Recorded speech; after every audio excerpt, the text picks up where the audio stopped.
Welcome to our channel. Today we how to activate Paramount Plus on Xfinity. Easy setup, step by step, clearly. To activate Paramount Plus on Xfinity, start by turning on your Xfinity TV box. Ensure your device is connected to the internet. Next, navigate to the apps menu using your remote.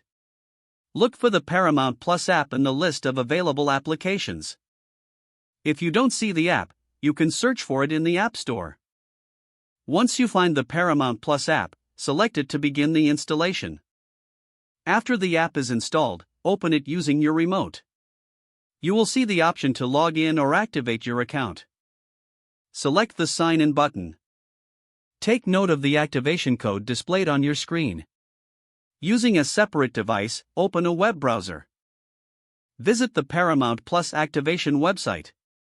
Enter the activation code in the designated field. After entering the code, click on the Activate button. Log into your Paramount Plus account, or create a new account if you don't have one. Once logged in, wait a moment for the activation process to complete. Return to your Xfinity device. You should now see your Paramount Plus account activated. Start browsing and enjoy your favorite shows and movies on Paramount Plus. If the page does not load, refresh the browser or try again in a private or incognito window.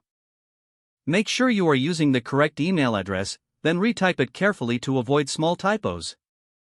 If your password is not accepted, use the reset option and create a new strong password you can remember.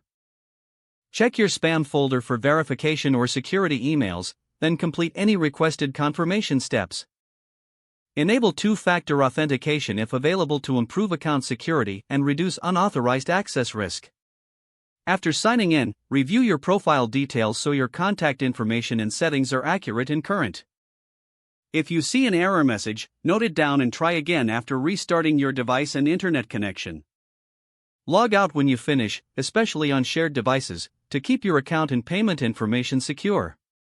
If the page does not load, refresh the browser or try again in a private or incognito window.